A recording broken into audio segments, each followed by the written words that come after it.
In The Good Doctor Season 6 Episode 2, Lim uses a wheelchair to get about. She exits her vehicle and stores her wheelchair, refusing to let a man in the parking lot assist her. Glassman ingests several pills and loads the hamper with his clothing. His back then gives out. Park using a pencil sharpener irritates Sean. To congratulate them on joining, Lee arrives bearing gifts. They are talking machines that resemble a magic 8-ball. A text message informs Park that Lim is in the parking lot. Lim enters through wheeling. The entire team is standing by to applaud her. Evidently, 14.5 weeks have passed. Jordan is occupied with persuading Asher that Sean caused the paralysis by rejecting Glassman's suggestion for surgery. Lim gives thanks to everyone who helped save her life, especially Sean. Everyone gets to know the newcomers. Sean is certain that there won't be any distinction between a senior resident and an attending. Over who gets to take the inhabitants, there is conflict. The patient is having difficulty breathing. He asserts that the EMTs had no right to enter his messy home because it was also. He dislikes anyone interfering with his business. The wife of Sean's patient doesn't want a first-year student helping with her husband's transplant on her first day. It's okay, according to her husband. Lim wants to be the surgeon in charge. Andrews does not believe she is prepared. She claims that despite being paralyzed, she can still serve as chief surgeon and that she will not file an ADA lawsuit. Andrews is adamant about joining her in the OR. The surgery begins. And the doctor examines the heart. When Sean asks Asher to complete the most challenging task, he feels anxious. Powell, the new resident, finds that the donor heart has a faulty valve. Sean determines the transplant cannot proceed. The wife requests advice because she is a surgeon, as Sean explains. She is offended. Powell intervenes.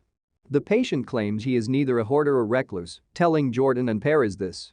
In lieu of going out, he enjoys placing online orders. He requests that they focus on the test and keep to themselves. Lim confesses to Nurse Villanova that she feels sluggish and uncomfortable in this situation. Nightmares are disturbing Villanova. Powell and Asher are interrupted by Sean, who claims that the patient should not have aborted the transplant because he is bleeding. A pig heart, says Asher. Powell believes that using pig hearts is unethical. She won't comply. She has no choice, claims Sean. Powell says, "You are free to fire me. I'm not taking part in this." To be able to lean forward, Lim needs a strap to be unfastened. She's perspiring heavily and perspiring. She appears uncertain and uneasy, but she won't let Andrews assist her. With her harness, she's having trouble navigating. She claims that she should be able to perform this in her sleep, but she is unable to, necessitating Andrews' assistance. Regarding the appropriate tests to run, Morgan and Park disagree. Although Park is the attending, he is Morgan's patient. Perez advises them to carry out both. Lim said she won't give up. Andrews wasn't making that suggestion. Lim lacks patience. She believes Andrews ought to be furious with her for endangering the patient's life. When Sean approaches Andrews about Powell, Andrews informs him that Sean is an attending and must make difficult choices on his own. Lim's physical therapy session is interrupted by Glassman. His shoulders are too slouched, according to the physical therapist, who frequently notices this in older clients. The counselor leaves to pick up something. Lim and Glassman converse. Although it would be more difficult for everyone else, Glassman advises her to operate from her wheelchair and lower the patient to her eye level. Sean visits Lee and Glassman to chat. Glassman claims that Sean is also abrasive. Sean claims that this time is different since in Lim's situation, he was correct. Sean is to blame by Glassman for Lim's paralysis. Lee convinces Sean to fire Powell, so he does. Strangely, Asher is in favor of the pig procedure. He cannot fathom how she could have fought in Afghanistan and still be opposed to this. Powell wants to speak with Sean, but the pig heart is present. Jordan and Perez converse throughout the neck surgery. She requests that the patient quit accumulating electronics. According to Perez, he kept his grandma's sweaters. When Organ enters, he overhears Orton complimenting Perez's looks and warns them to stop. Lim's wheelchair won't fit underneath the table. Nurse V is confident they can solve the problem. This isn't occurring, in Lim's opinion. Live pigs are brought in to be operated on to remove the hearts. Some young patients are eager to see the pig. They're welcome to pet Sean. The pig's impending death has the children inconsolable. Wheeling by is Lim. Sean tells her Powell is being let go. Sean's job, according to Lim, is not to evict undesirable tenants. She declares she must leave when she sees the pig. She gets an idea from it. Employ a morgue table. Sean informs Powell that she may lose her job because her beliefs are incorrect, but he still wants her to watch the procedure so she may learn. In the previous procedure, there was a lot of blood on the tumor surface. According to Perez, it's coming from an artery. Lim engages in surgery while seated in her wheelchair and completes it successfully this time. Powell keeps an eye on the graft. Sean should speak up, in Asher's opinion, but he fails to see why.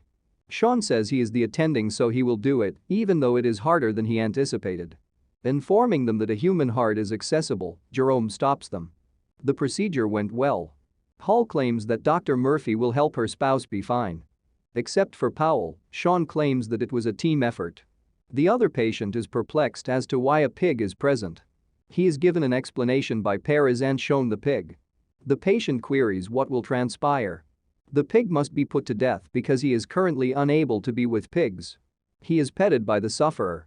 Perez informs Jordan that the patient took the pig in as a pet. Jordan has impressed him. She invites Perez out for a drink after apologizing for criticizing him. He promises to go home and do yoga before going to sleep. Asher appears and makes fun of her. Asher and she want to go out for drinks. When Lim arrives, Glassman is working with the physical therapist. She complains about being treated like a carousel racehorse. According to Glassman, he was never the surgeon he once was. Lim won't be the same, but she'll still be fantastic. Morgan and Park are summoned by Andrews, who orders them to cease fighting. Lim is unable to fit her wheelchair in her vehicle. She despises Sean and hates being crippled. The one thing Andrews did correctly was to tell Morgan and Park to put an end to their verbal sparring. The time to say it was around 2 years ago, but it's better to say it now than never. These two have a long history of acting impolitely. Whether they are together or not, they can't help but annoy each other. They argue all the time, and it drives me crazy. I wish Morgan had taken the job in New York. Putting aside the insubordination, Powell's unwillingness to use a pig heart raised some intriguing ethical issues. Surprisingly, despite his religious upbringing, Asher was comfortable with the surgery. He observes kosher regulations, which forbid consuming any goods derived from pigs, so I reasoned that he could find utilizing a pig heart offensive. In contrast to Powell, he believed that using animal products was a normal element of medical care. The fact that the pig was brought to the hospital alive gave the problem a new facet. Not only were the surgeons using a pig's heart, but they also killed the animal. Even Sean felt a little uneasy about that. Anyone who has read Charlotte's Web would recognize the importance of the pig being named Wilbur, which was a little on the nose. However, I was happy that Jordan's patient adopted him and that he received a last-minute reprieve. Case of Jordan and Perez was peculiar. Although the man had a tumor on his neck, Jordan appeared more concerned with his hoarding behaviors.